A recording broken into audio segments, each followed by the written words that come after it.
required video that you have to watch, since it will be longer, but it won't hurt you to go back and watch it if you need some extra clarification. All right. If this thing like goes off and I'm not looking because I'll be looking at you guys mostly, just let me know so I can put it back on. Okay. So anybody that just walked in, I said the review that you got, that wasn't ready in the beginning of the week. So if you printed out everything, you didn't have that, but now you have it. You don't have to print it again unless you just want an extra copy to practice from. Okay. As I was telling everyone, this review is twice as long as your actual test. Okay. You'll notice that I've got an example 1A. That would be like the problem you would see on your test. And then I have an extra one just for more practice. When we're going through our review today in class, we'll do one of them, and then I'll leave the other ones for you to practice on your own. If you guys need help, though, come in and ask me, okay? This is the first test. It should only get harder from here, so we definitely want to do really well on this test. And actually, I think the third test is not going to be too bad, but you definitely want to start out with a great grade, okay? Otherwise, if you do bad, this test is worth 150 points. It's going to bring your grade down for a while until we get some other stuff to bring it up, okay? All right, let's start in the beginning. Let's solve the following equations. Some of you guys were here a little early or here while I was grabbing a few more students, so you may have already started, okay? What's my first step for A? So example 1A, A. What's my first step going to be? Yeah, subtract 3. Which we're not using an x here, so don't think that we always have to look for an x or an x/y. Okay. In real life, it's very uncommon for like x's and y's. Well, y is a little more common, but x to show up in like trying to like apply math in real life together. We use variables like t for time or h for height or whatever it may be. Okay, if you guys ever take a statistics class, then you'll have some other variables that hopefully make some of these sense. But yeah, I'm going to subtract 3. Remember, I'm trying to get that z by itself. I need to do the opposite of the plus 3, which is subtract 3. Okay. Now I want to do it on the left. I also have to do it on the right. All right. 3 minus 3 cancels out to 0. Okay, and then the z is still there. Negative 6 minus 3. How do we do that? It's the same as adding 3 to negative 6. I see where you're going, but just to clear up, this is actually what we kind of talked about yesterday in our academic essentials and transitional math. If you have the same signs, and you're adding or subtracting, if you have the same signs, we can add them and then keep the sign. Okay, so they are both the same sign, 6 and 3, so maybe that's kind of what we were trying to explain. Negative 6, negative 3, they both have negatives, so let's hold on to that negative sign in our head.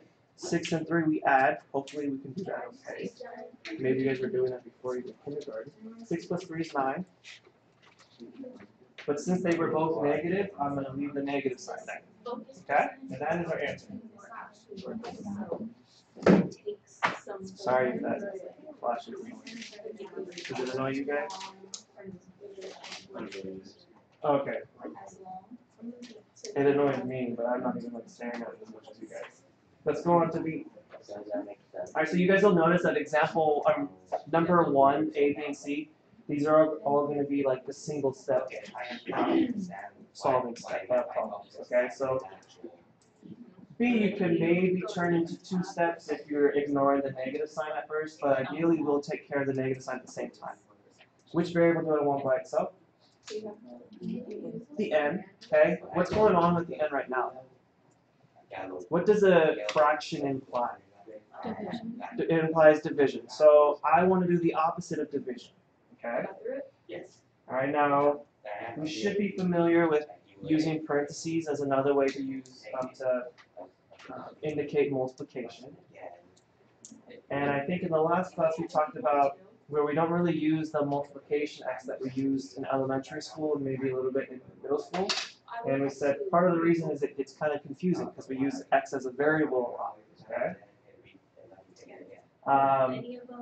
When you guys get to like statistics or probability, they have like an x and they have a lowercase x, and then they even use a capital X. That can get confusing, so a lot of times they use these cards. But they definitely don't use an x for multiplication. It's just because that would be like a triple thing. What would I multiply each side by? It will have a 5 in it and negative. So this is where I said you could have made this into 2 steps where you ignore the negative sign.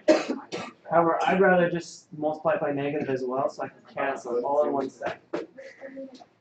Now I must also multiply the other side by negative 5. And then, if it's helpful, this negative 5 is the same as negative 5 over 1.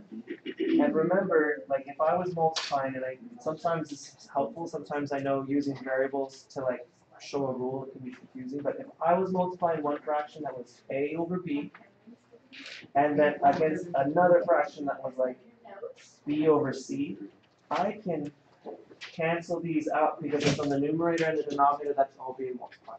So that's really what's going on. This negative 5 and this negative 5 are canceling each other out. So I'm left with just the n. I just have to determine what negative 2 times negative 5 is. What is it? 10. Okay, so negative sign, a little bit different than adding or subtracting. When we are multiplying or dividing, if they are the same sign, that is always going to be positive. So they're both negative, it's going to be positive. And there's different ways to think about it. If you have trouble remembering which way to use, let me know. There's different things. I think we might have talked about like the triangle where you say, oh, I've got a negative 2 and a negative 5. I'm going to cover up those signs, and I'm left with the positive, which reminds me that's going to be a positive 10. Okay? I think I even brought up last week too that someone mentioned like if a bad thing happens to a bad person, then that's a good thing, so that's positive. And then you could play around with that whether it's a good thing or a bad thing with a good person or a bad person. Depending on how you feel, like if a bad thing happens to a bad person, that would technically be positive here. Maybe you think that that's still bad no matter what, but for the example, it would be positive. In this case, a bad thing happens to a bad person, that's a good thing. Maybe it's someone you don't like, okay? Or you get along with everybody. Try it? Okay. Alright, what about C? 2.6 is equal to negative 0.2 t. I'm trying to get that t by itself over here. This was something we focused on last week. What's the operation going on with negative 0.2 t? It's multiplication. Like we don't like. This is like a shorter way to say the same thing as negative 0.2 times t. Okay. But if I don't need to put that dot and I can save space, then we'll usually just write it like this. Okay, so the reason why I bring that up is because we want to do the opposite of multiplication. So I'll divide negative 0.2t by negative 0.2, and I will do that on this other side as well. Cancel these out. You could do like a little division with the radicand or maniculum. You're allowed to use calculators on your test. Hopefully for things like 2 times 5, we don't need it, but for things like decimals where it would probably take you a lot longer just to do it than on paper, then that's fine to me. Okay, so if I am doing a calculator, let's see. Let me pull up the calculator.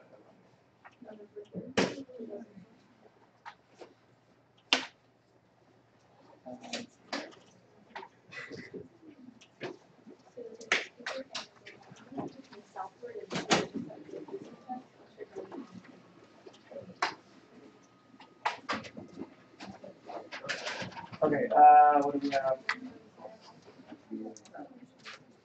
2.6 divided by, and then just for the format, I'm going to put this as a negative 0.2. And I get a negative 13.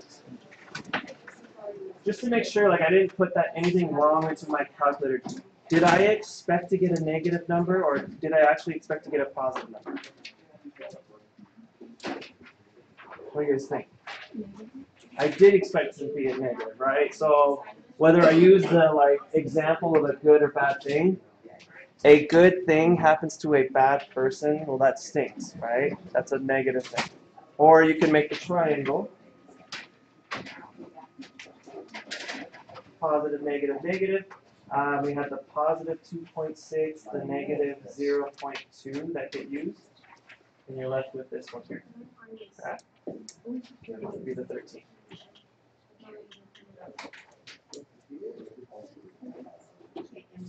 Cool. You guys feel good about number one? Okay, that was like 1.1 stuff, so hopefully that's okay. There's 5 sections in total. Let's check out number 2. Number 2, we have a few extra steps going. Okay, so let's check out 2A. 2A. A.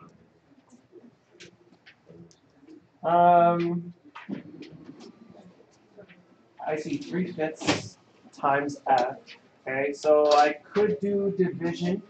When we get fractions that are being multiplied, it's not always the easiest thing just to go like, oh, let me just divide this by 3/5. And I wouldn't necessarily write this because, yeah, it's easy to say that that's going to cancel out perfectly, but when I go 9 divided by 3/5, now this is something we should be able to do still, but it does make it look a little bit uglier than we want. Okay, so we have 2 methods. Basically, one method's where we do the 2 steps together. I think it's usually easier to just break it up into an extra step, but if you feel comfortable enough doing them all at the same time, you can do it. So I will show you real quick what would be the fastest way. The fastest way would be to multiply it by the reciprocal of the fraction. Okay?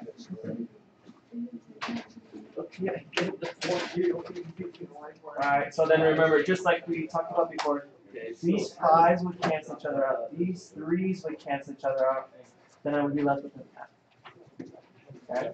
Now when I'm looking at the right side, the 9 times 5/3, it's helpful to think about 9 as 9 over 1. And how do I multiply fractions? Not cross multiply.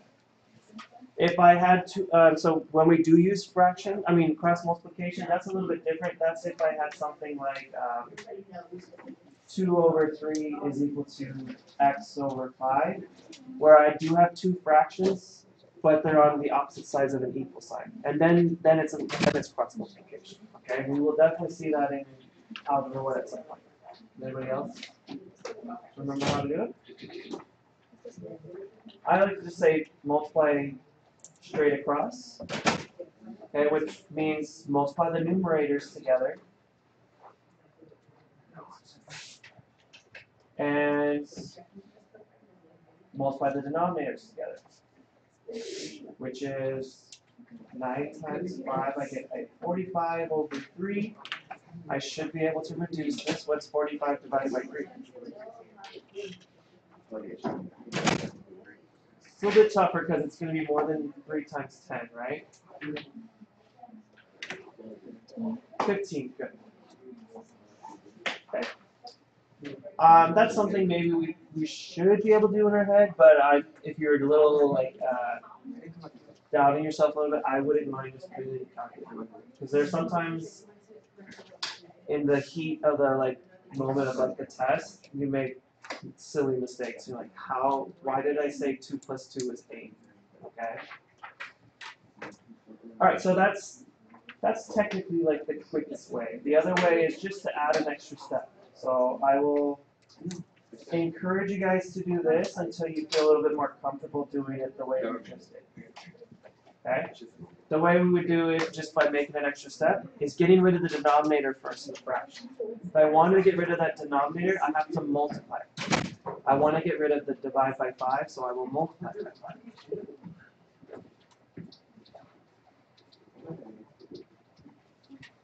Okay, remember that would cancel it out. And I have a 3f left. 9 times 45, we already did up above, that is 45. And then what do I do last? Yeah, divide by 3. And we already determined that 45 divided by 3 is 50. Okay? Which way? Do you guys have a way you prefer better? The first way or the second way? Or the first way is better? Okay, you guys like straight to the point? Sometimes the second way will be a little bit nicer because the numbers worked out pretty nicely for A, but sometimes they won't simplify as nicely. But either way works. Let me just print this out for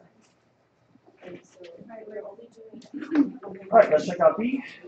What's the big, well, like, what's a problem we notice for B?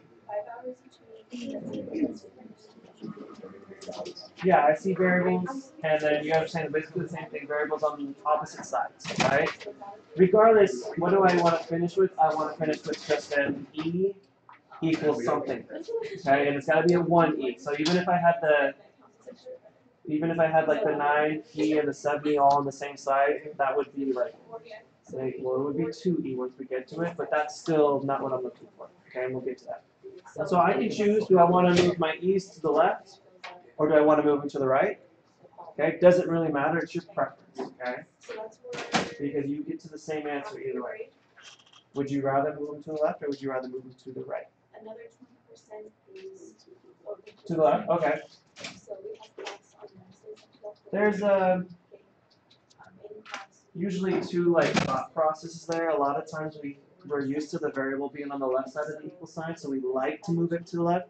The other thing as well is if we can avoid making a negative with the variable, then we'll move it to the side that wouldn't give us the negative. This just so happens to be to the left and the positive way, but if we would have chosen to move the 9E to the right, which we could have, I would get a negative 2E, and that just means an extra little wrinkle into our solving, but it's not really going to add a step since we have to divide it. Anyhow, 7E's cancel, and then I have a 2E. Some of you guys, when you start to feel more comfortable solving these simple equations, you might also move the 4 to the right, but if not, you can save that for the second step. Okay, so I will leave it for now because I notice students are normally leaving it for the next step, which is totally fine. Okay. Now I have to do what? -4. Why don't I divide by 2 yet? Because that is a problem. Why would I -4 or subtract 4 before dividing by 2? Yeah, I want to get my variable by itself.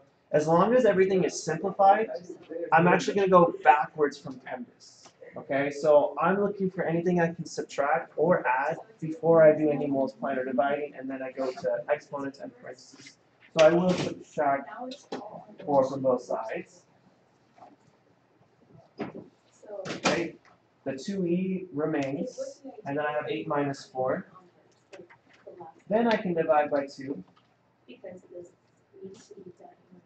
Alright, 4 divided by 2 is going to be 2.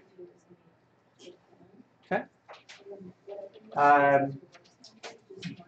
As far as remembering if it's going to be a positive or a negative sign, the triangle doesn't really help us out, but you can still think of like a good thing happening to a good person. That's a good thing.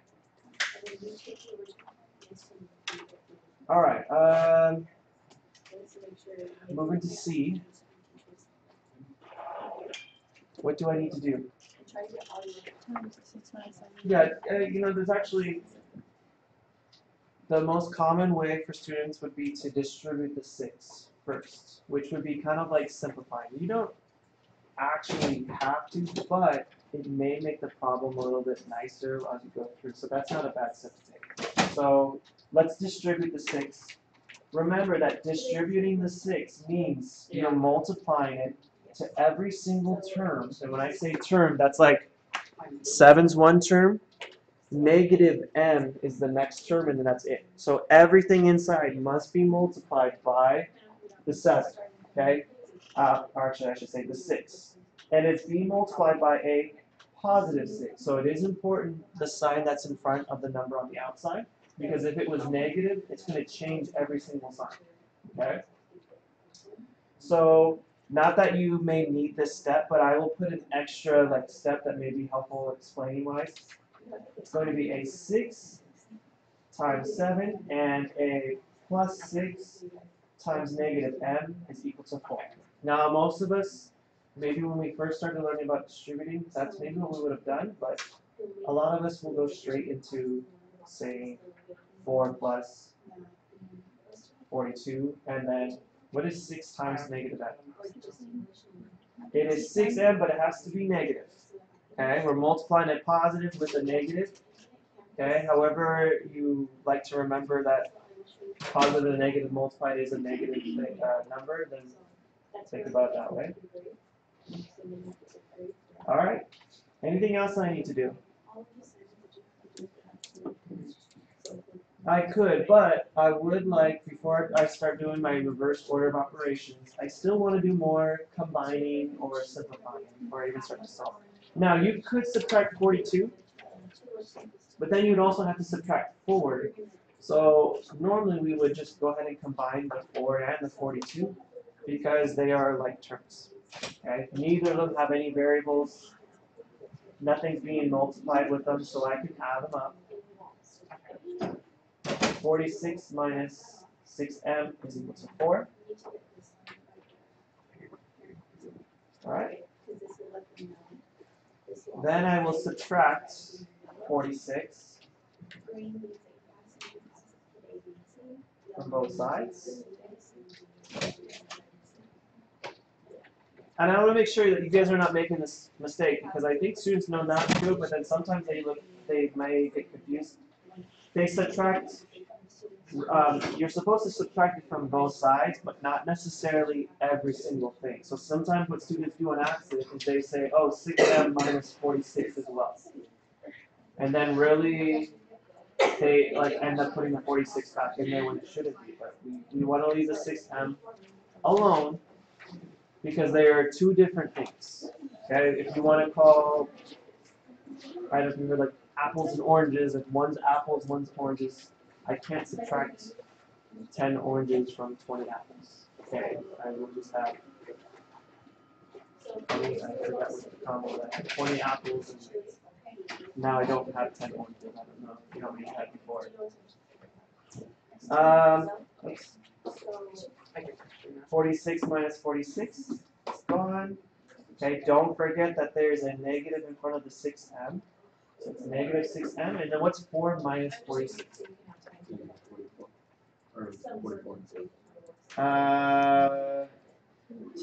Neither. Okay, so we're close. It would have been negative, but it would have been 42. Okay. Now,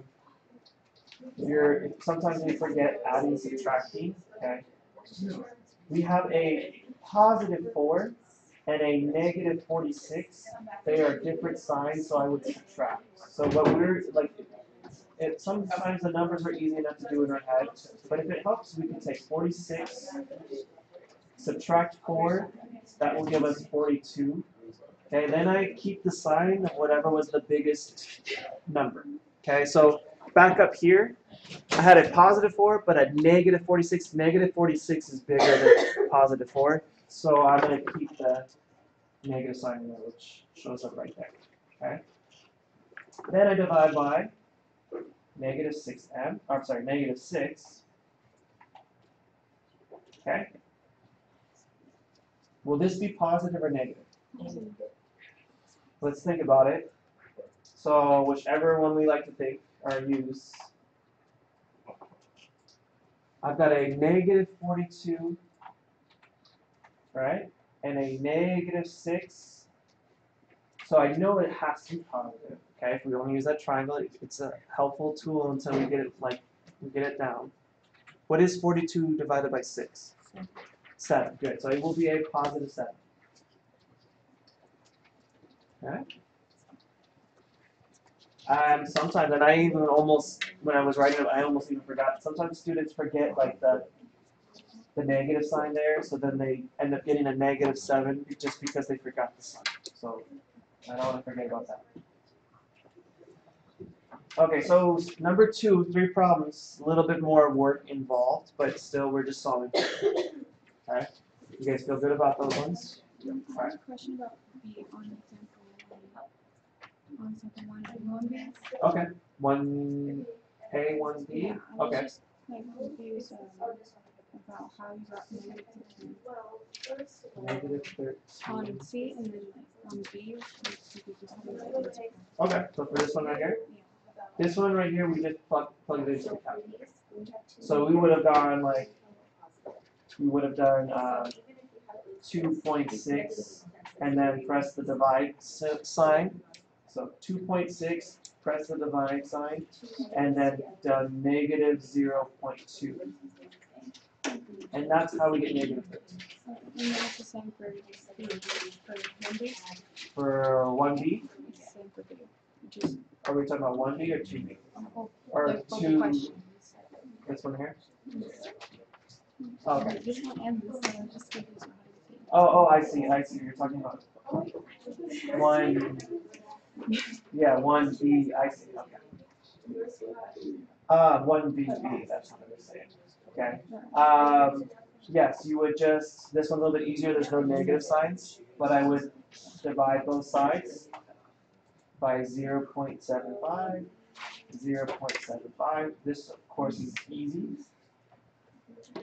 The part that maybe is a little bit tougher is the 1.5 divided by 0.75. Yes, you would go 1.50. That's the first thing you enter into your calculator. Hit the divide symbol, and then you put 0.75 equals. Okay? If we do think about it, if we try to like ignore the negative sign, I think some of you guys could do this mental math wise, okay? Because 1.5, for example, and 0.75.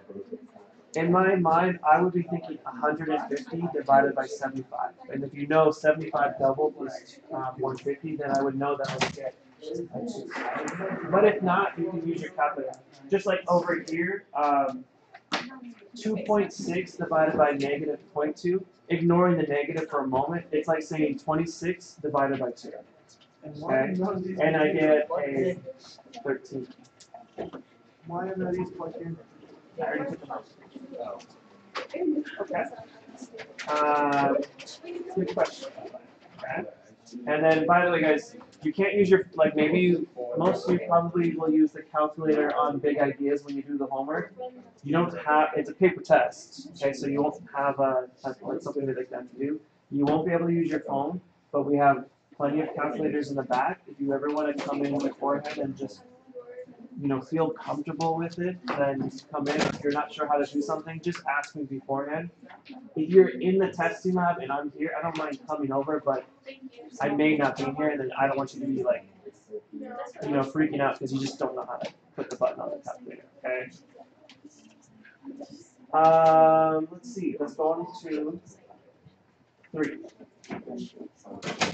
If we've gotten, for those that have gotten through it or those who can recall, how do you guys know how to tell if something in a linear equation has only one solution compared to no solution or an infinite number of solutions? Do you guys know the difference between what those two things mean? Yeah, what's the difference between the 3? Well, no solution. I don't know what one solution is, but I know what no solution and infinite solution is. No solution is when there is no variable. Right? You could, like in each of them, you could get down to no variable. Yes, you could. And then infinite solutions is when it's 0. It's just You could. So yeah, I think depending on your normal process of solving, you may always get to like a 0 equals 0 or something like that. If you ever get your variables to cancel out in an equation, then it's going to be either no solution or an infinite number solution. Okay? A one solution just looks like the problems that we just did, where we solve and we get something like e equals 2. That's one solution. Only 2 would work. Okay? No solution means it doesn't matter what number you try to plug in. It will never. Those two things will never be equal. And infinite means it doesn't matter what you plug in. They will be the same no matter what. Okay?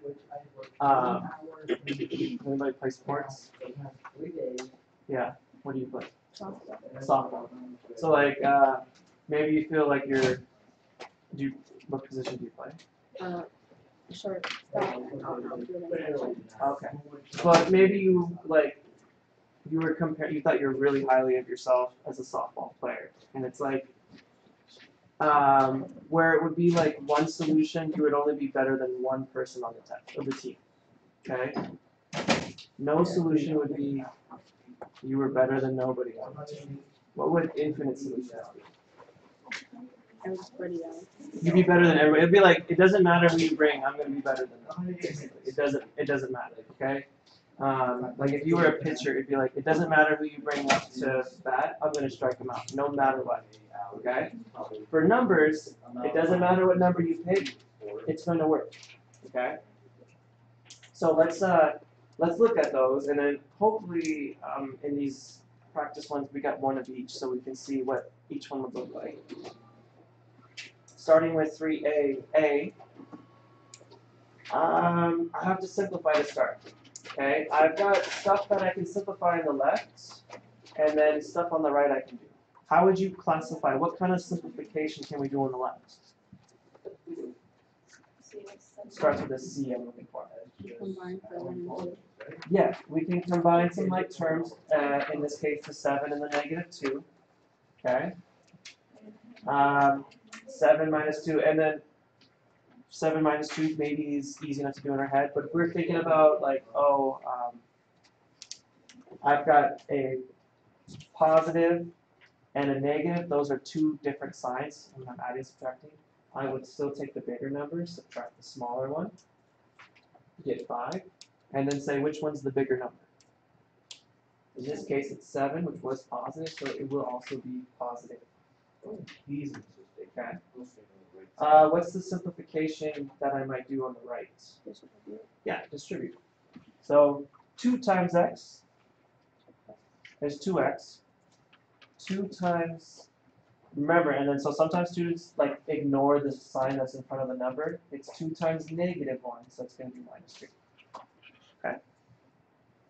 At this point, you might be able to reason that it's one of the 3 things. But if not, we can keep going and see it more clearly. Okay. Let's move the variables to the left or to the right. It doesn't matter. Which one do you guys prefer? Come on, grab one of the things from this left picture.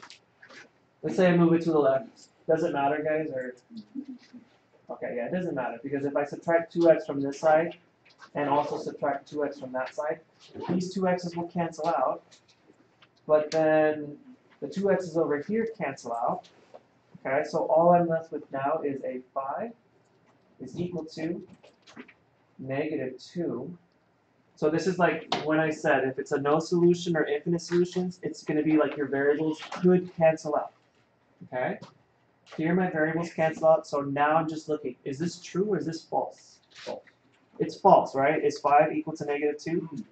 No, right? So this is false. If a statement is false, then what does that imply?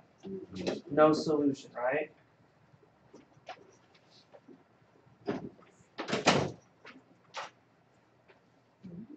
We're on 3, example A. Okay? So that's what it would look like for a no solution. Okay? You guys can't just spit out solution, one solution, no solution. No, I have to see work. Okay. The good thing, if you haven't had me, the good thing is I give partial credit. Okay, so even if you don't end up with the correct final answer, you can still get most of the points if you did everything right, or at least some of them. What that does mean, I am looking for work for your answer. I'm not just looking. If I was only looking for the answer, I would give you a multiple choice test. Okay. All right, let's check out B. Anything I can simplify to before I begin solving? Distribute. Yeah, the left side looks okay to me. Maybe you like don't like prime numbers, so you don't like the way that 19 looks. Okay. That'd be really odd, but the first thing I would do to simplify is to distribute. Okay. Now, when I'm simplifying, I do go in the order of PEMDAS. Once it's all simplified and I'm solving for maybe W, then I go backwards. Okay. So I have a 4 times W. Well, I can say is 4W.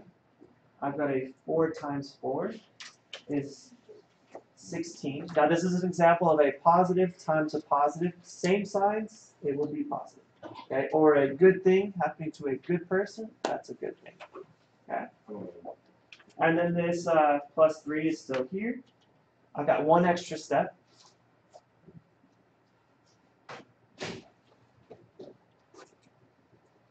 Let me change this problem upside, I guess. Make this a 2W inside of your parentheses. Okay? That would change this to a 2W. I'm sorry, that would change this to a 8W. Okay? I wanted to make sure you can see one of each type of answer. Okay? So if I combine my like terms on the right, I still got 8W plus 19 on the left, and then an 8W plus 19 now. Okay? If I get the variables all to the left, what operation would I want to do?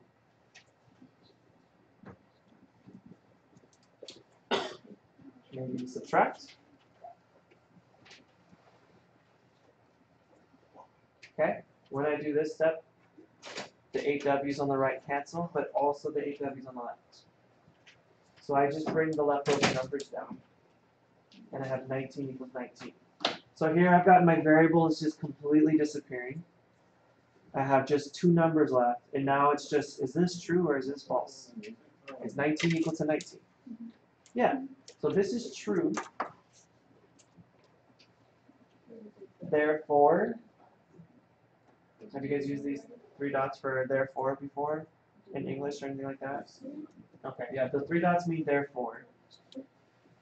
Therefore, there's an infinitely many, infinitely many, or you could just write infinite solutions and I'll accept that. Okay, this is true. That means it doesn't matter what number you pick. And if you really want to test it out for yourself, you could plug a number in and try a different number and try another number after that. They will always work. Okay, now the more problems you do, you might be able to save yourself a step, because right here I can see that 2x plus 5 is different than 2x minus 2. So that tells me that it's going to be a no solution. Over here I get an 8w plus 19 is equal to 8w plus 19. That's like saying 19 is equal to 19, but just with some extra like variables going on. So if you get to that point, that's okay too, but sometimes when we first start doing these problems, it takes going through just to get to the constants, for sure. Okay, now if I did a good job, unlike I did for B, then C, I would get hopefully a one solution type of case. All right, so let's go through this, and I'm going to go through a little bit quick. And if I go too quick, I'll give you a little bit of time to catch up. But if not, this is should be recording still. In this case, I might want to move the 2 y's over to the right, just because I might want it to be positive. Now, if I would have moved if I would have added y to each side to get rid of it on the right, then it just would have been negative y, which is no more steps. It's just a preference of how you like to look at it. So that cancels. I have a 12 now equal to, what is negative y plus 2y? Let's slow down. Let's think about negative y, 2y. We're adding them. Same signs or different signs? Different. So let's subtract the two things. But I will put the bigger number on top. So 2y, and I can either do 2 minus 1, or I could do 2y minus y. What is 2y minus y? 1y. Okay. Now, which is the bigger sign? The positive 2. So this will actually be a positive y. Okay. So if I would have been negative y minus 2y, then that would have been negative 3. Is that okay? If it would have been negative y, negative 2y, same signs, we add them. So y, so it would be 1y plus 2y equals 3y. They're both negative, you keep the negative sign. All right, what do I do from here? You subtract the 8. And I have a y is equal to 12 minus 8, which is 4. Now I get to a specific number that my y variable is equal to. That's one solution.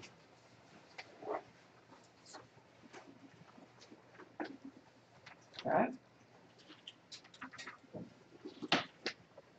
Are you guys okay on the differences between one solution, no solution, or an infinite number of solutions? Yeah, I had one question though. Yeah. For B, where did you get the 2W from? The two, okay, so I changed this problem. Because if I would not have changed it, this would not have been an infinite number of solutions. Okay. So that was my mistake when I made this. So if you want to make a little remark, changed the W to 2W right there. Okay, so I didn't mean to confuse you about that.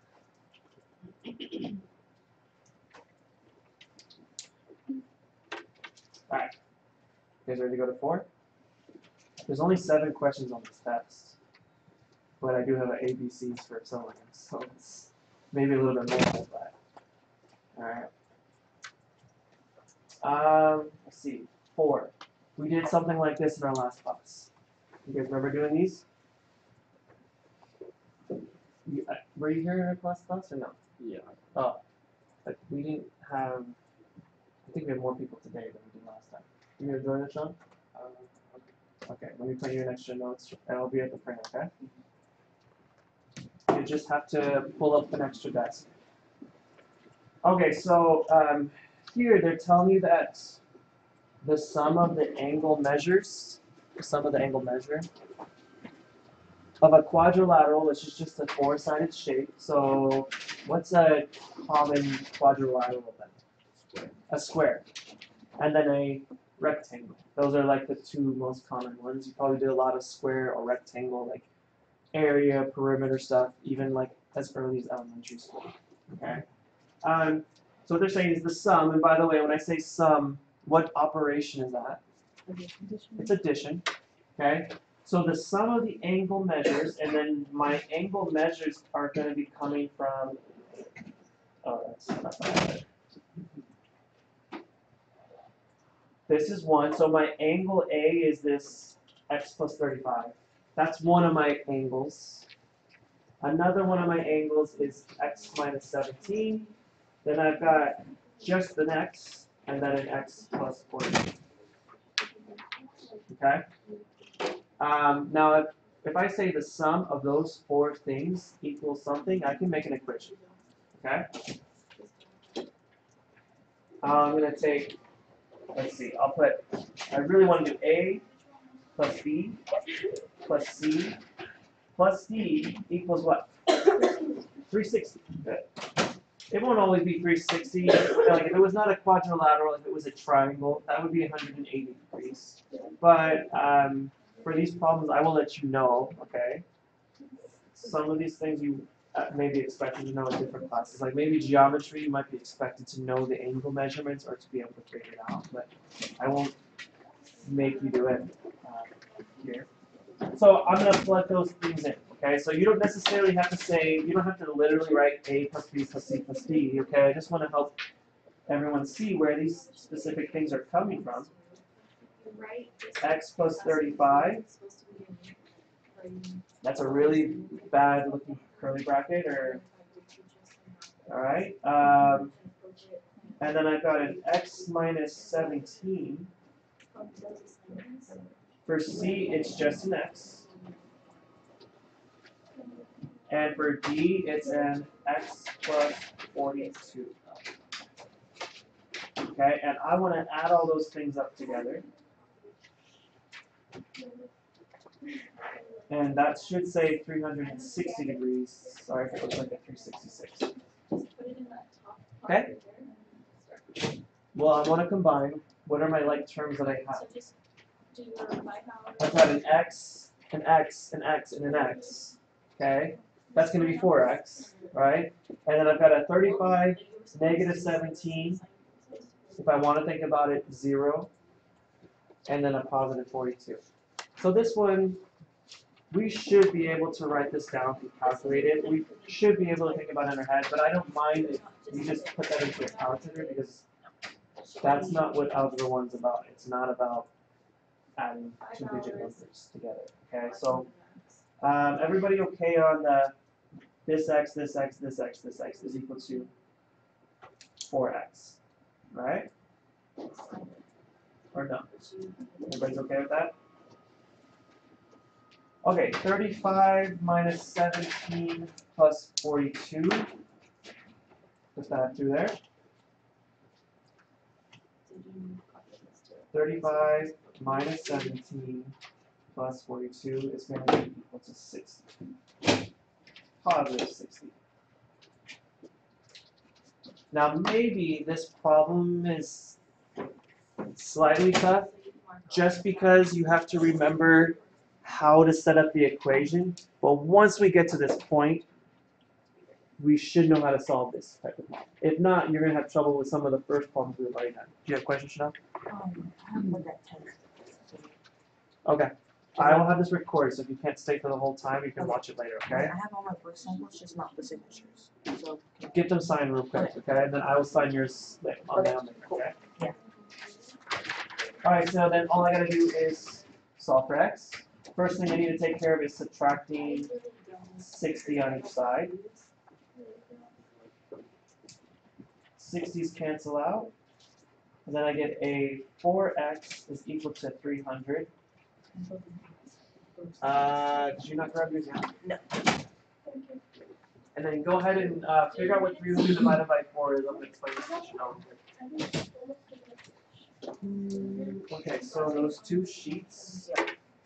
By the way, guys, if you haven't caught the explanation of the homeroom sheet, it's slightly different than it was the first 2 weeks. It basically combines the two papers into one. It mostly looks like the brand new one. So anybody that is returning, it looks like the new one where you do the weekly plan for each of your classes, write down the things you need to do or you're going to do, get the grade, get your teacher to initial it. But instead of that work sample sheet that was only to staple your work samples, you are going to staple your work samples to the same paper. Okay, and if you're going to use a specific thing like for math, you could use your class notes, or maybe it's one of the guided notes that we have to do anyways. You would just over here check mark it that that's your sample. Okay, and then your teacher might just initial to say, yeah, that is okay. Okay, still need to get it signed. You sign it as well. Up here, you'll have your color. On the very back, they have the conditions for the colors. Okay, if you were green this week, week 3, you guys can get a free thing from the student store. So if you are green and you haven't gotten that, go ahead and get it before the week's over. But also there's a couple extra boxes if you need. Okay, so if you need more space or you just need an extra class, that is there. Okay. If you don't get that signed, we probably won't get it signed by today. Make a copy and then bring it back Monday or Tuesday. Okay. You might probably just want to make a copy just so you have like your plan written down somewhere. Okay. this is it. Yes. Okay, did we figure out what 300 divided by 4 was? 75? Alright, good. I'm going to run out of room here. So x is equal to 75 degrees. Okay. So maybe I should have given you a little more room here because now I just want to find out the specific angle measurements. So this one is going to be, and I'll kind of just put it really small. What was it? 75 plus 35. What's that, guys? 110. Again, you guys can use your calculator. Hopefully adding like that's not too bad. Okay, what about 75 minus 17? Okay. 75 minus 17. Oops.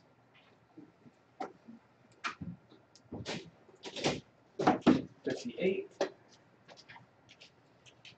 Okay.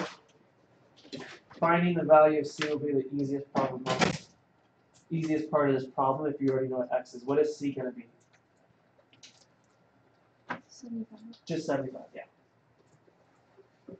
If you get x right and then you leave C blank, and then I tell you that you literally have to write that down. Not that you're going to get it as easy as that on the test, but if it was like this, then you'd be like, really? Like, I did all the hard work, I just didn't write the answer. And then 75 plus 42.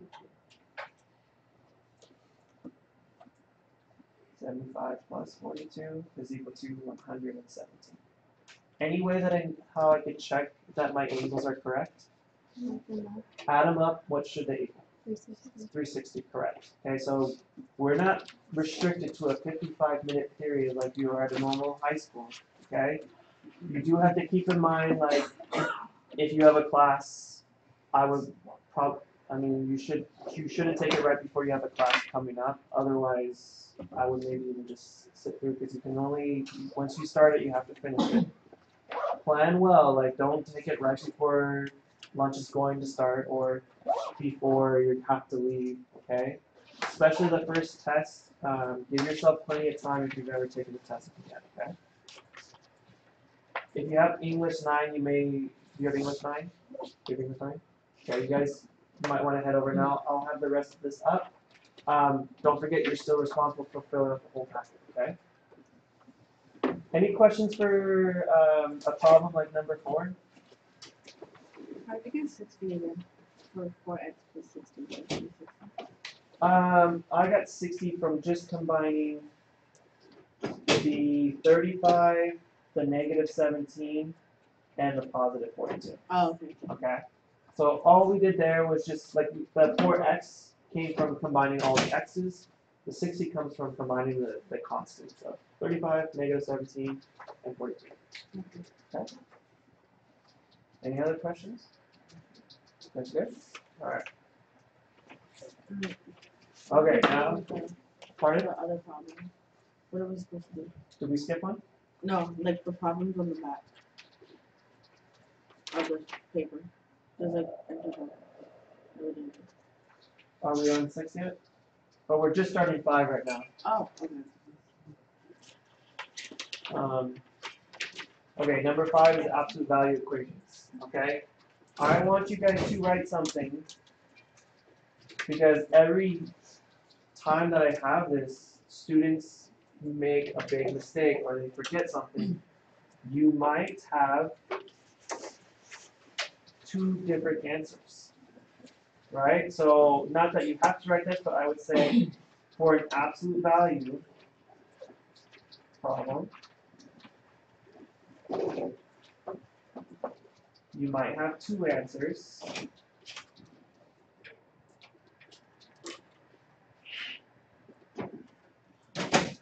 Okay? A lot of times students will solve it and only get one. Okay? And they don't even do the steps or think about solving for the second one. What's another thing, for those of you that have gone through I think it was 1.4 maybe, or maybe it's 1.5. What's another thing you have to be careful about for absolute value equations? Starts with an E.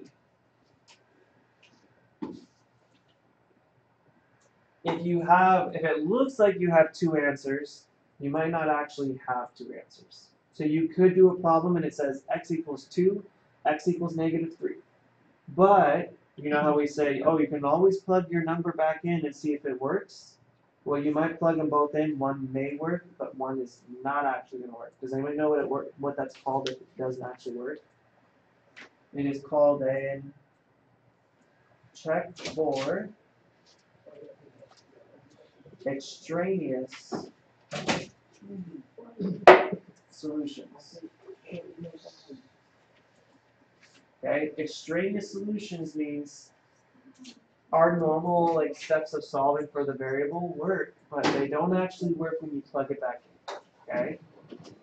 When we do stuff with absolute values, sometimes we run into that case. Okay. So let's do a problem. Which one looks like the easiest one? We can start with that one first. A, B, C, or D? A? Okay, yeah, I think A looks like the easiest one. Alright, let's do this. Okay. What does an absolute value do? Like, without all the variables, like if I just took an absolute value of a number, what does it always give me? A positive, okay? So, for example, if I said, let's plug in positive 10, what does that equal? 10, okay? Well, what if I plug in negative 10? What does that give me? 10.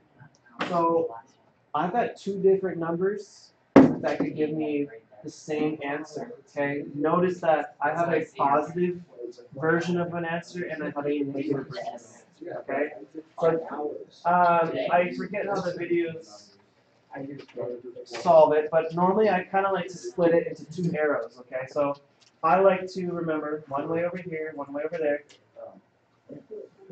where this is the positive version of the answer, and this is the negative version of my answer.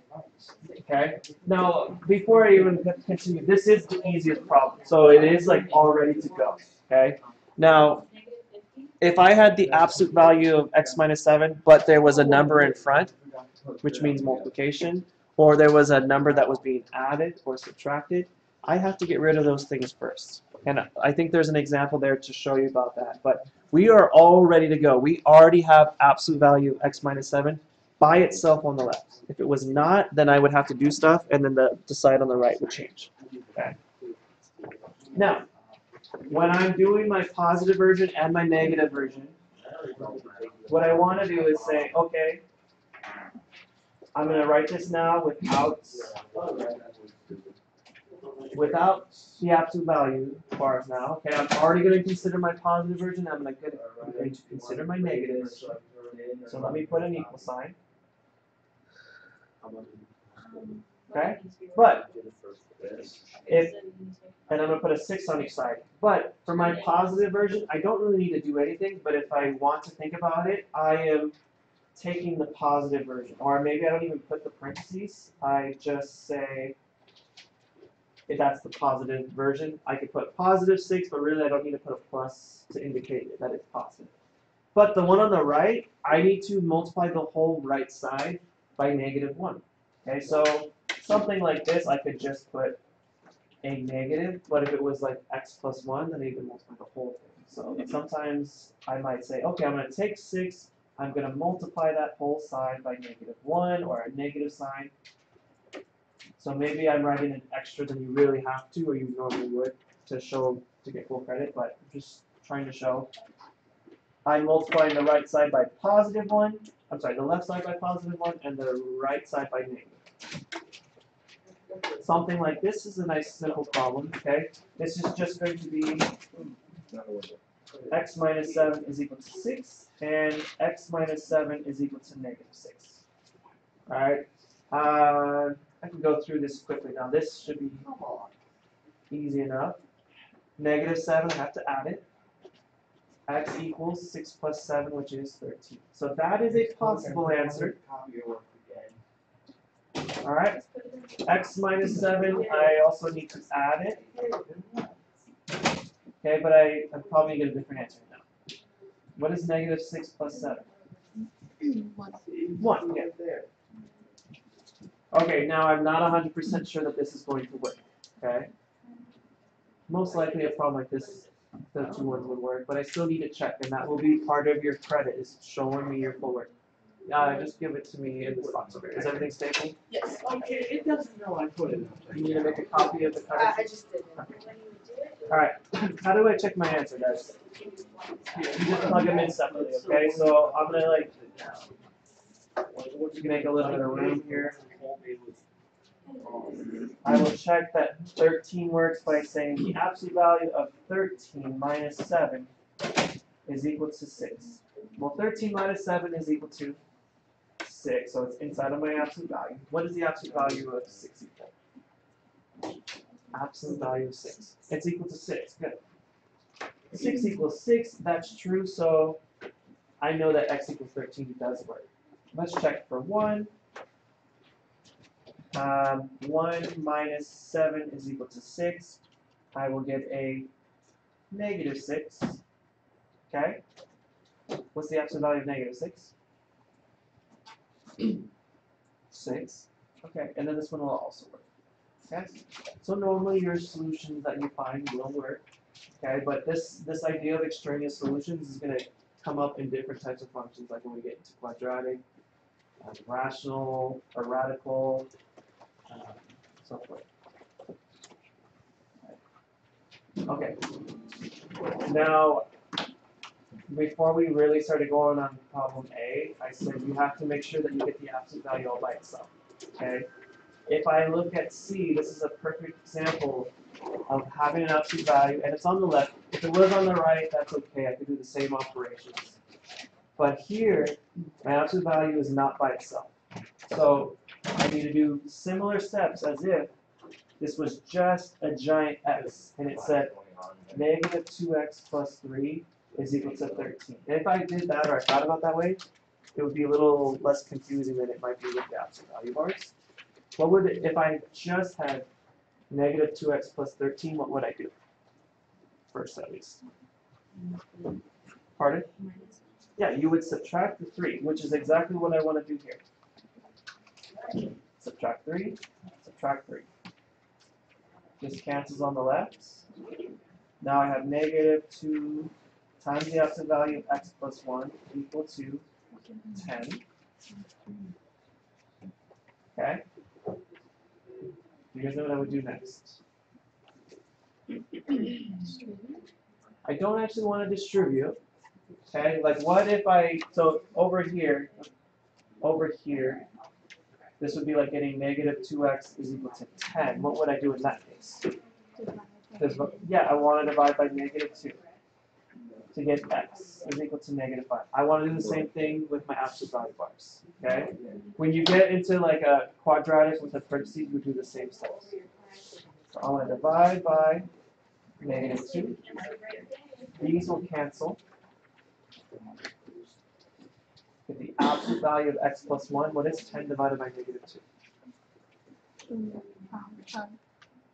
It will be negative 5.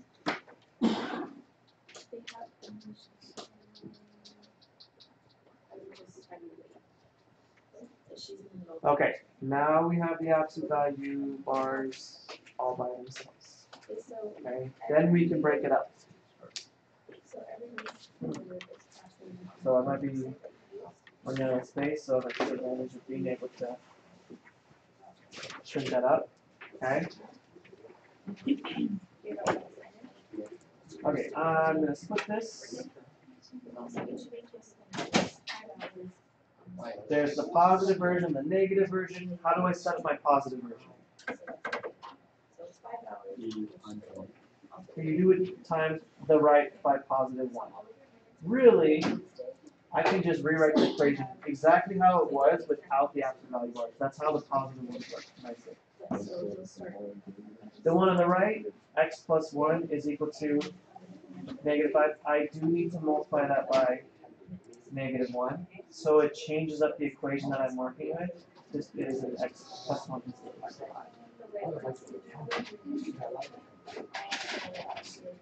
Okay, so a few steps. On the left, I'm going to subtract 1 on each side. And get x is equal to negative 6, maybe. And then subtract 1 over here to get x is equal to 4, maybe. Am I done? No, I have to check if there are any extraneous solutions. Okay. So let's try with -6. Okay, I'm going to plug it into my very original equation. 6 plus 1 plus 3 equals 13. Where this is the one that I'm testing out. And then I will also try -2 times that absolute value 4 plus 1 plus 3 equals 13. Or if you want, you could probably start from this spot because you'll get to the same steps, which we could do. Let's do this stuff. Since we're trying to simplify, we have to do order of operations. Do we have any parentheses that would show up in our order of operations? Kind of a trick question because not technically in parentheses, but absolute value bars, they are treated like parentheses. Okay. So what is the absolute value of negative? Well, I guess I should make an extra step. -2 times the absolute value of -5. What is the absolute value of -5? 5. Okay, how do I rewrite this now? You guys know? This will be -2. If the number is in front of an absolute value bar, it is multiplication. Okay, so this would be -2 times, oh, I don't want to put negative. +5. Plus 3 equals 13. What's my next step?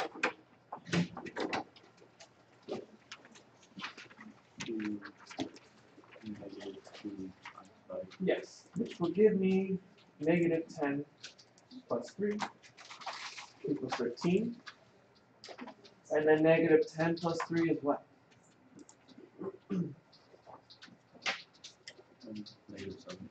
-7. Is that true?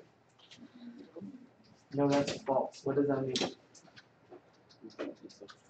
Yes, this right here is an extraneous solution. Okay.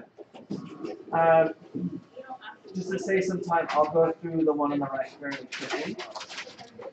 -2, the 4 plus 1 inside the absolute value becomes 5. -2, actually, I guess I have to take the absolute value of +5, which is just +5. You guys will notice, you might notice that at this point it's exactly the same. So if I do my work, I should get to the same answer. -10 plus 3 equals 13. -7 equals 13. That one doesn't work either. So x equals 4 is not a solution. It's extraneous. What does it mean if you get all extraneous solutions? There's no solution. Okay, so you can put no solution.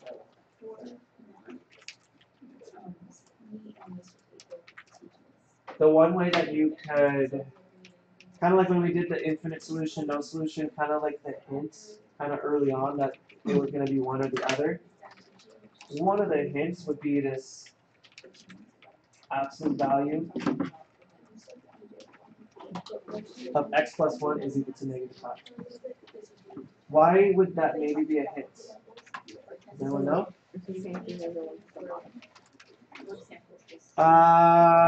Not quite what we're not quite because of that.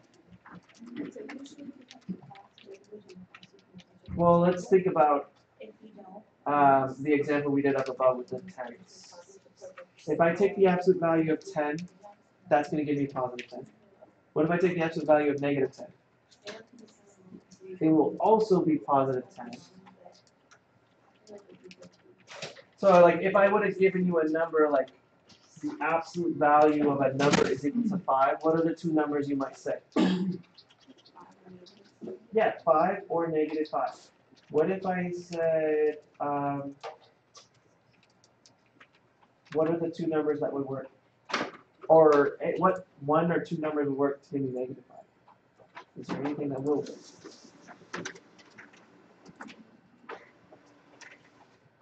Can you think of one? Wouldn't there be a negative sign outside of them? Yeah, the only way this would work is if there was a negative sign on the outside. Okay? Because you can't, if you just have an absolute value, you can't just take the absolute value of it and get a negative number because that's not what an absolute value is. Okay? So if it was like that, then I could do 5 or negative 5. Okay? So at this point right here, you could really say, determine, oh, there's not going to be a solution because there's no way I could get negative 5 with this, like with this setup. The only way possible is if there was actually, in the very front, there was like a negative sign right there. Okay? Okay. B or D, which one would you do? B? Okay.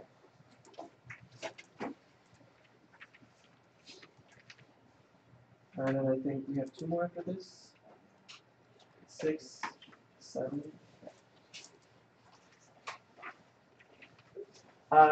B. Is it ready to start like splitting up? How would you know, or how, if it is, how would you know? If it's not, why not? What were the conditions of me, like, when I split it up with the 2 arrows? What did I say has to be true before you move through that step?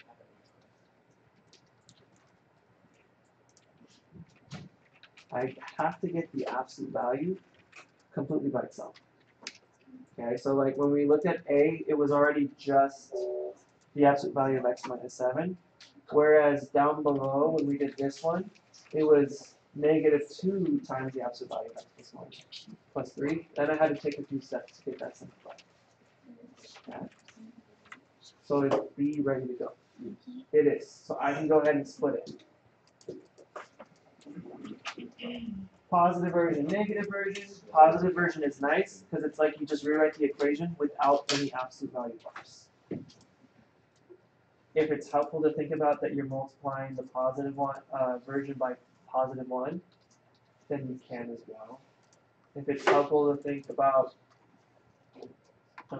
doing positive 1 because you'll do the 1 on the right by negative 1, you can do that. All right, 2x minus 8. I need to multiply that by negative 1. I usually just put a negative sign if I do put this step down, but if you want to put negative on the very front, you can.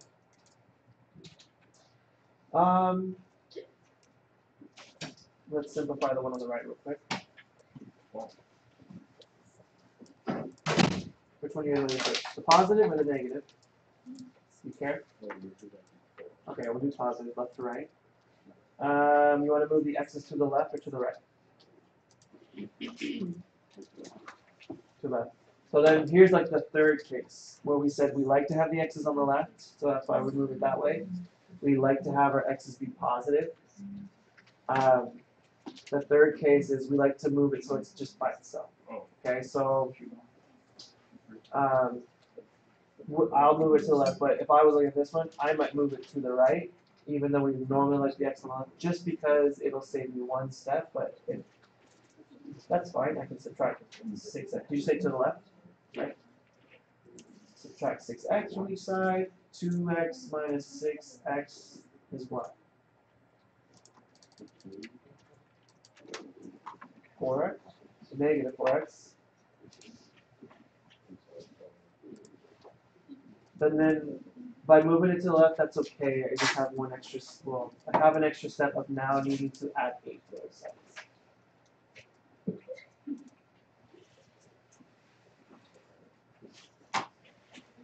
Okay. Divide each side by negative 4. I've got an x is equal to negative 2. Possibly. Okay.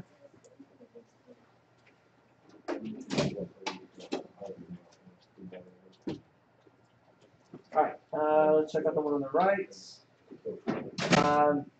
Just to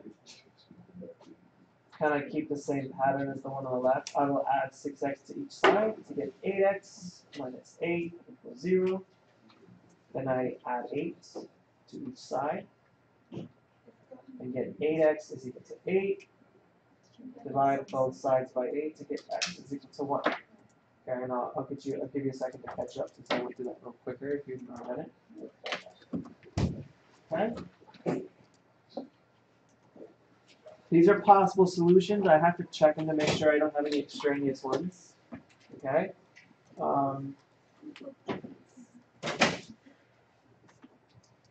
Perhaps I will. I made your tests, but maybe I'll edit it so there's extra room. If not, you have scratch paper that you can use. Okay? And just label your work on it. Question. Choose one, can you do multiple? You just need at least one. And I'm turning in actually 3 for biology. One of them is just like a few weeks ago. Am I like your paper holder or something? No, I'm wondering something because I can't fit it on here. And I just don't get back on it. You don't have to. Or you can put it back here. Because Miss Pepe is going to sign that off. So she might say, oh yeah, this and this. So she would have to put it back. Well, I'm saying I have turning in 3 work samples, but one of them I'm not putting on there. It's okay. As long as Miss Pepe agrees to that plan. Because if not, then you might have to use an extra box. Okay. Alright, let's check these guys. 2x. You guys know how I would plug in -2 to that? 2x, I mean, I will put a parentheses in like that. Remember, 2x means what? 2x is the same thing as saying 2 times x. So if I'm replacing x with -2, then it's the same thing as saying 2 times -2. Same thing with the 6x. 6x means the same thing as 6 times x. So if I'm replacing x with -2, then I can say 6 times -2. Okay, I'm going to get -4 minus 8 is equal to -12. -4 minus 8 is equal to -12. That's all inside of that absolute value. At the moment, it kind of looks like it's going to work out. Like, I mean, you might be thinking, oh, I got -12 on the left, I got -12 on the right. It looks good. Where's my problem? Yeah, it's absolute value on one of the sides. So when I take the absolute value on the left, I will get a +12 equal to -12. That's false. So then this one actually here is not a solution, it's an extraneous solution. Oh, wait.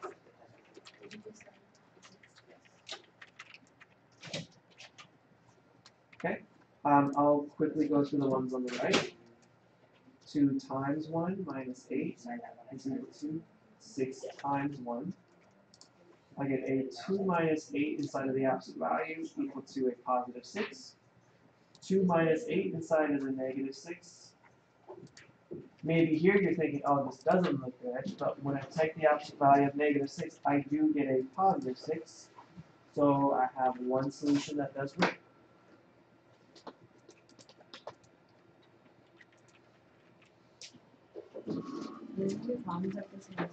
Yes. Okay, so you will have a number 5 that looks exactly like this in A, B, C, and D. The problems may be switched around, and then I have extra ones for you guys to practice on your own. And if you need even more than that on a particular problem, then I will get you extra. Okay. Okay, so these are a little.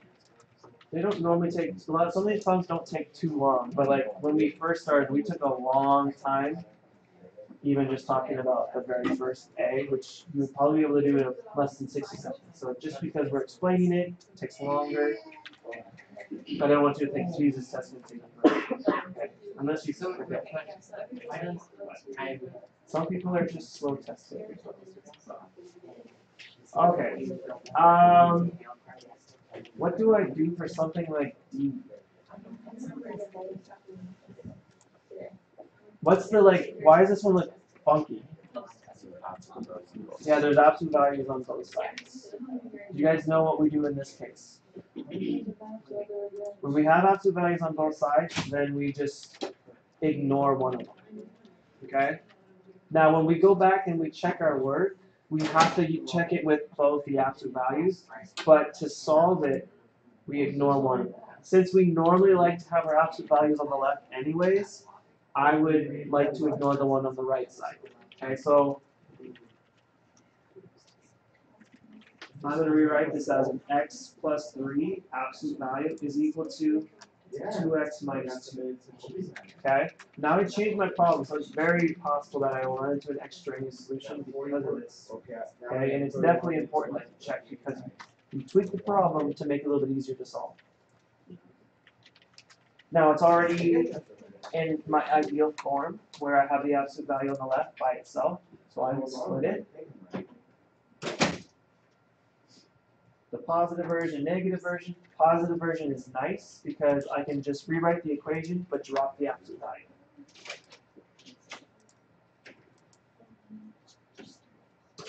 Okay? Here's an example where I don't have just like one thing on the right. I have to multiply the whole side by negative 1. Okay? So x plus 3 is equal to 2x minus 2, but I need to multiply this side by a negative 1. And that has a little bit more like implications because there's multiple things there. Okay, x plus 3 still on the left. Now I have to distribute the negative sign or that negative 1 to get negative 2x. What's a negative times a negative going to be? Positive, so I know it's going to be a plus sign. And then 1 times 2 is 2. Okay, now I'm ready to go. I would just check to make sure that both equations didn't end up actually being the same thing. If they did, you probably made a mistake. But if they are the same and you did everything right, then you don't need to solve both of them because you're going to get the same thing if they work. Okay? I'll do the one on the left first. Would you rather move the x's to the left or to the right? Or do you care? To the left, okay.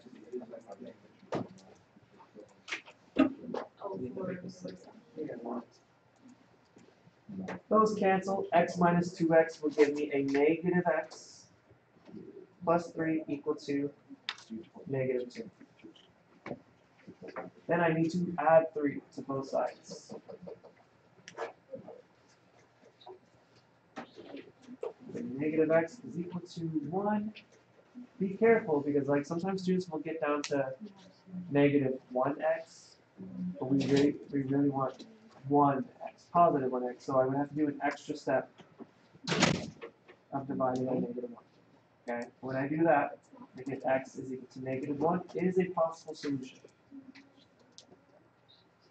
Just to get the other possible, let's do the one on the right. I will add 2x to each side. Those cancel. I get a 3x plus 3 is equal to 2. And I subtract 3 from each side. And I know I'm going through these ones a little bit quicker, so just stop me if there's something that doesn't quite make sense. Those 3's cancel after I subtract them. I have a 3x left, and then 2 minus 3 is equal to negative 1. Divide each side by 3, and x is equal to negative 1/3. If you get a fraction, does it mean you messed up?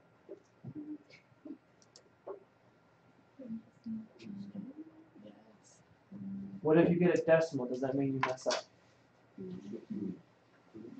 No. Okay? Like, you have to expect, especially in math, like you just, like, you have, like, if I was just thinking between 1 to 2, like, that's like one specific case and 2 is like another specific case. But you have so many possibilities in between with decimals. So you're lucky, really, if they come out nice numbers because they're like as far as how many numbers you can write in between here, 1.1 or 1.01 or 1.001, and you keep going. There's an infinite number, many number of possibilities there. And then the example I use as well is if you go to a store, I mean, it's just convenient if they tell you the total is exactly like $8 or $10. It's usually going to be some change, okay, because there's like tax or something, okay? You know, there's some states that don't have sales tax. Right? When I used to live in Oregon, there was no tax, so that if you went to the like now you like go to the store and then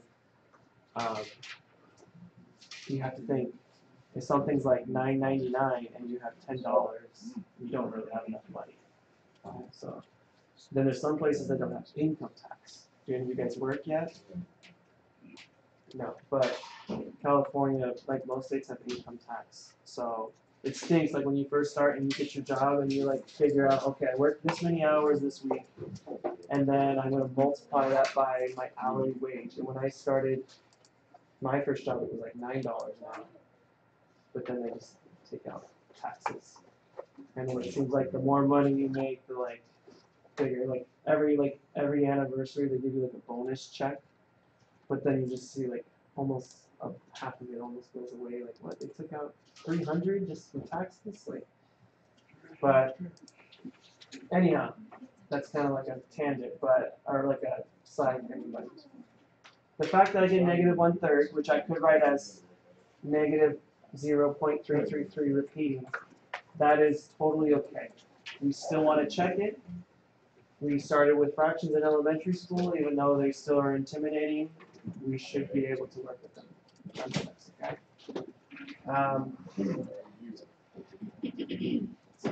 Zoom it in. How about I check the x equals -1? You guys check the x equals negative 1/3. Does that seem fair?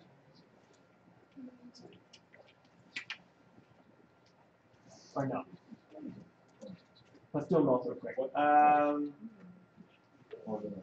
Real quick.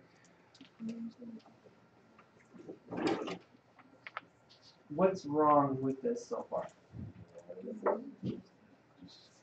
Because I'm right now. Oh, it's actually besides that should have been the -1.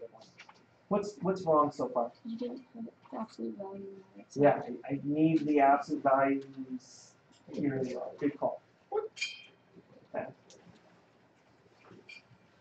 And actually, normally a lot of times if you have double absolute values, more often you have both your answers work. Okay. Because like when we had one of the times that we didn't have it work out where we had the positive 12 and the negative 12, well, that wouldn't be a problem because the negative 12 would have been turned into a positive. So let's see if that is the case, but it could still happen. -1 plus 3 is absolute value positive 2. Maybe not for this case. 2 times -1 is -2 minus 2.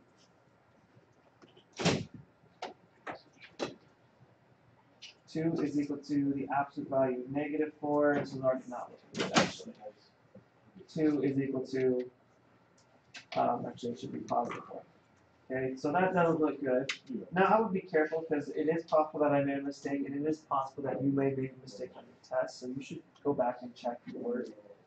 Real quick, I would check to make sure, because sometimes the biggest little thing you mess up is something was supposed to be a plus sign and you only put a minus. So you forget to put the extra line. Okay, so we'll assume that we didn't make a mistake, but I would recommend going back just to save. We'll save time by assuming that we're right and say that this is false. Let's check negative 1/3. Negative 1/3 plus 3 is equal to the absolute value of 2 times negative 1/3 minus 2. Oof. Don't like the fraction stuff going on. It's just so more tedious. But it's not like something I shouldn't be able to do. What I would like to do is get a common denominator for the 3. Okay, and the 1/3. What would be the common denominator? What's the denominator of 3 at the moment? It's 1. what would I need to do to get 1 to be equal to 3? Times it by 3. Remember, when you multiply fractions, it's straight across, so I would have a 3 on the denominator, but I must also put a 3 in the numerator. Does anybody know why it has to be 3 over 3? So it's one number. So it's a whole number, specifically what whole number? 1. And I can multiply anything by 1, it's still the same. It may tweak up the way I look at it depending on the fraction. Okay. Let's see here. So this is going to become negative 1/3 plus 9 over 3. Let's do the ones on the right. First, let me simplify the 2 times negative 1/3. That's going to give me negative 2 over 3 minus 2. Now, what will I multiply the 2 by? Well, it actually will also be 3 over 3. Okay. What's negative 1/3 plus 9/3?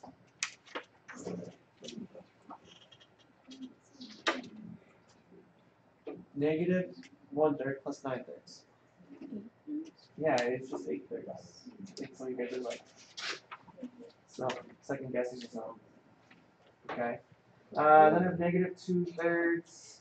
I need to simplify this expression over here, the negative 2 over 1 times 3 over 3. That's just going to be a negative 6 over 3. Okay.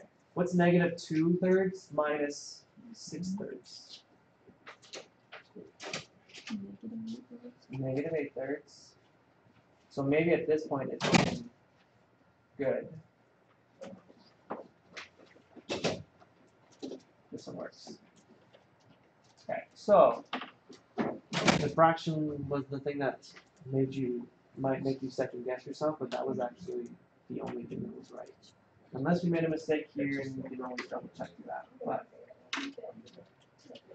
okay, so these absolute value ones definitely the longest to explain because that's the ones we're least familiar with. Let's check out 6. We'll do A and B. Okay, and then we'll get one more after that. Pardon? Yeah. I kept it as x and y. Like when you've been doing the literal equations, they might have different variables, but more like in algebra 1, algebra 2, it's a lot of x and y's. Okay, like the reason why we picked x and y is because when we use our coordinate grid, there's like an x-axis and a y-axis. It's helpful for like graphing things. Do you guys normally know the variable that you want by itself when you graph things?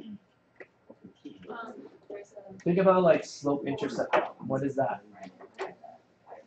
Something equals something plus something. You know what I'm talking about? Yeah. I don't want A or I'm not considering A or B in this case. Slope-intercept. X plus y equals 6. No, not No, that's I think something different. Something Yeah, mx plus b Yeah. is equal to what? Y. 1y. So like it is like the most common thing that you will have on its side, like it's except for when you're solving for x. But the other thing, when you have multiple variables, the most common thing that you will get by itself is y. Okay, so the fact that they want you to solve the literal equation, and what literal equation means, it's a weird way to say it's an equation with multiple variables. Okay, so we have multiple variables. In this case, we have 2 of them. We have an x and a y. But to get in the practice of being able to graph something, you want y to be all by itself. Okay? In this case, y is not by itself, so I have 2 options. I can either move the y's to the right, or I can move the 7x to the right to start. Which one would you guys rather do? You say, Sean. Move the y's or move the x's? Or if you want a third option, you can move the 35.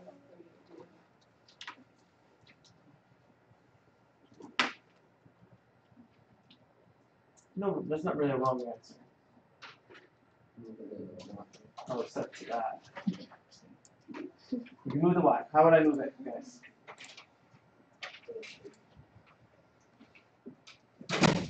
It's a negative y. It says minus y, so I must add y. Okay?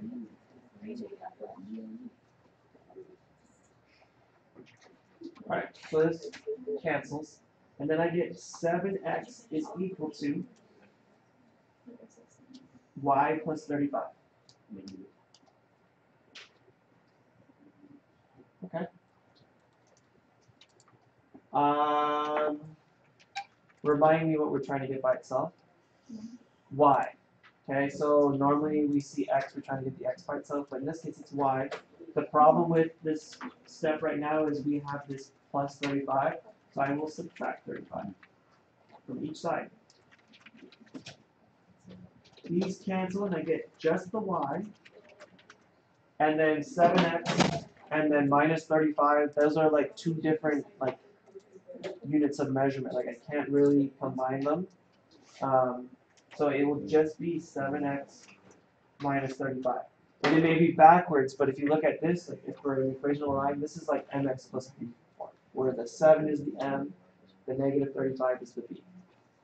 Okay, that would be your answer.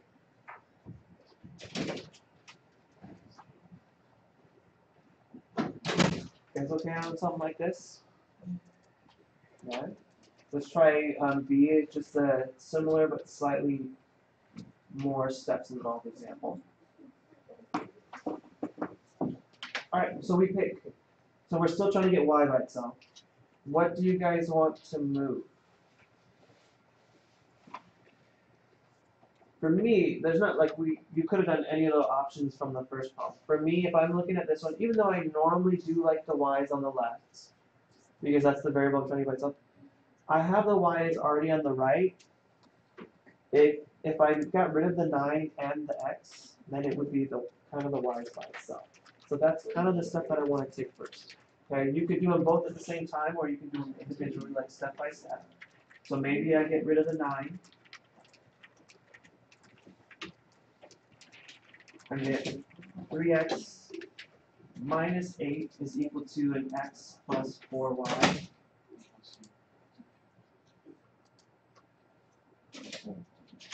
Then I get rid of the x. Now, what I was saying before is you could have gotten rid of the x and the y at the same time. If you feel good about that, you can. All I have to do here is subtract x. So this cancels. The 3x minus x becomes a 2x. Still have the negative 8. And then I have, on the right, a 4y. Now, I got the y's all by itself. And this would be very applicable to like an mx plus b form, but it's not 4y equals mx plus b, it's 1y. So I need to do the step of dividing everything by 4. Okay, I need to divide the right side by 4, each term. And I will divide, if it's helpful, like some people like to do it like this, but if it's helpful to think about it, I'm going to say divide this by 4 and then divide that by 4. Okay? Sometimes we make it one big fractions. Students seem to like not know what to do after that.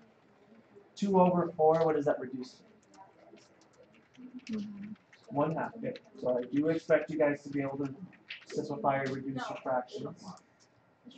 Negative 8 over 4 is negative 2. And then my 4's cancel each other out, or reduce, I should say. Okay? If it looks off to you because the y is on the right, maybe it doesn't yet if you're not used to solving for y, you can just switch everything and just split plot them. Alright, so that's 6. Questions about 6a or 6ab? No? Okay, so we're to the last one. Alright, you guys are getting money today. We're almost to lunch. Okay. So now we have formulas, and it's similar to number 6, where we're trying to get a specific variable by itself, but this time we don't really have x's or y's. This is more applicable to like the shapes in this case. So there are real world applications to like a rectangular prism or a square base or a triangle, I should say. But in this case, let's start with 6a or 7a. Starting with 7a and then use that to help you solve B. Okay? So using the formula for the volume of a rectangular prism that has a square base, okay? All that means is a rectangular prism is just like if you took a rectangle and then like gave it height. Okay, so then it would, now it's a little harder to see this way unless I put like the dashed lines maybe, but I just give it height. Now, I will give you the formulas for these so you don't have to worry about, but if you think of a rectangular prism, all it is what is the area of a rectangle? Do you guys remember?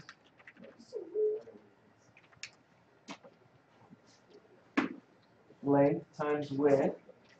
Does that sound familiar? Length times width is your area. Now, if you have say you have length times width, say you have this rectangle, that would just be area. But if I gave this thing height, so and it had an actual 3D shape, that's the height. So however I want to think, like if I had, say this was like a two-dimensional rectangle, this would be length times width, and say my height is 1. Okay, and then I would say it's a flat, maybe even though it is 3D, you'd say it's not. But if I give it height, it's still length times width, but in this case, it would be length times width times height, which would be 2, because there's like 2 layers now for this 3D object. Okay. The fact that they're telling you it's a square base tells you that at least the base, the sides are all going to be the same. Right? Isn't that what is something true about a square? Every side will be equal to the same thing. So this looks a little bit more like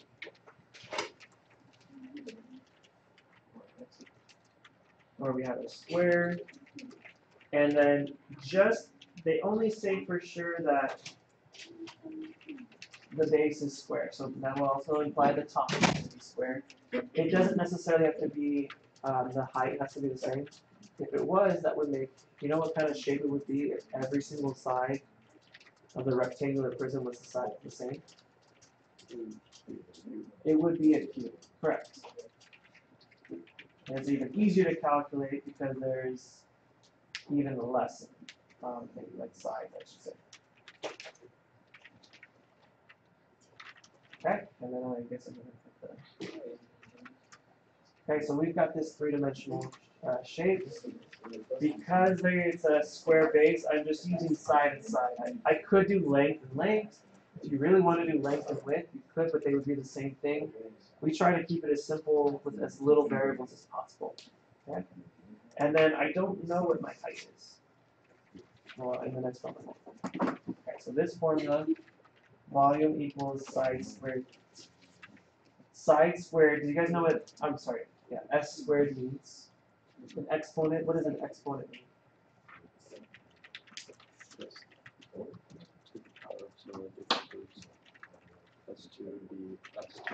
Yeah, perfect. So like if I was only looking for the area of the square, it would be the side times the side, the length times the width.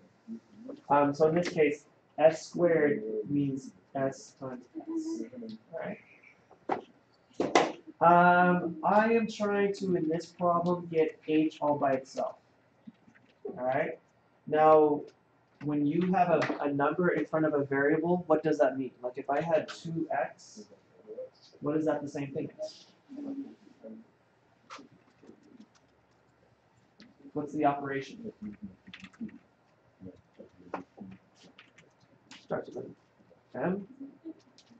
Multiplication. So that's the same thing as 2 times x.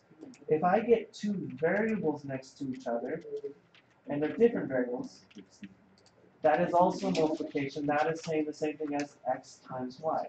So if I get a 2xy, that means 2 times x times y.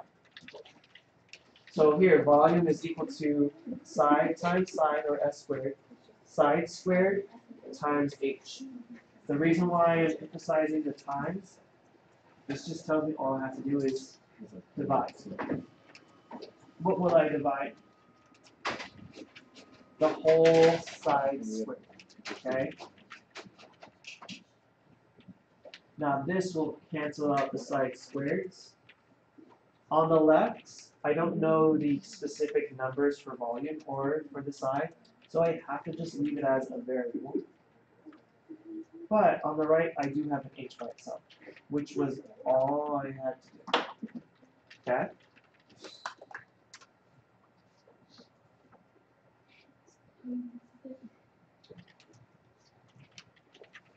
And then we can make plenty of these types of problems if you guys need help, because I think sometimes students struggle with getting a variable by itself. The nice thing about this is, have you guys heard the dirt formula? You guys know what I'm referencing? D equals RT. You guys know what that's for?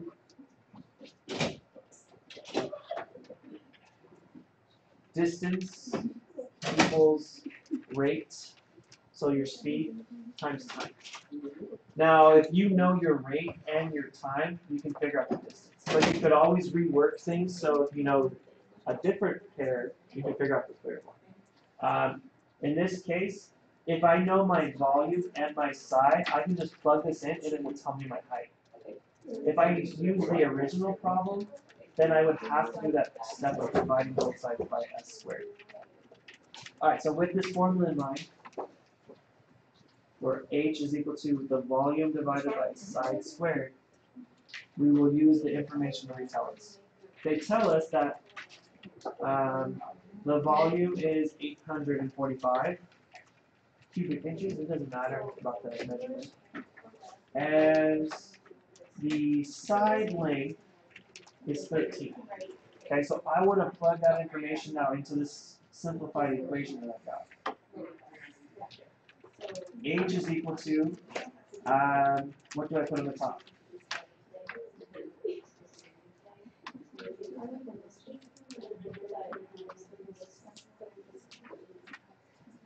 What am I replacing the V with? 845. Yeah, 845. Okay, and then the s squared, I'm going to replace that with a 13 raised to the second power. Okay, now there's a button on your calculator for exponents, but 13 squared, just to re-clarify, that is the same thing as saying 13 times 13.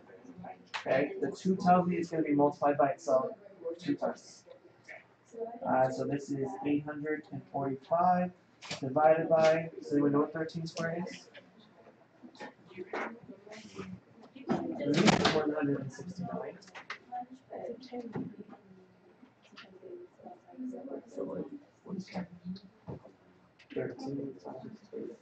Yeah. Okay. Are we done?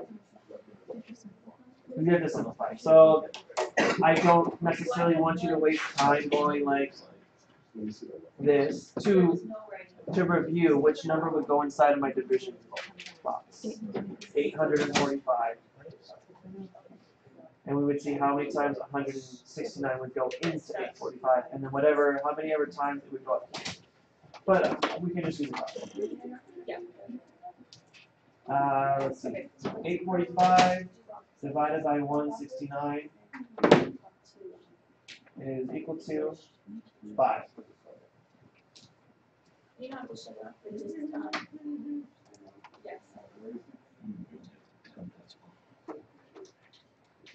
And that is your final answer.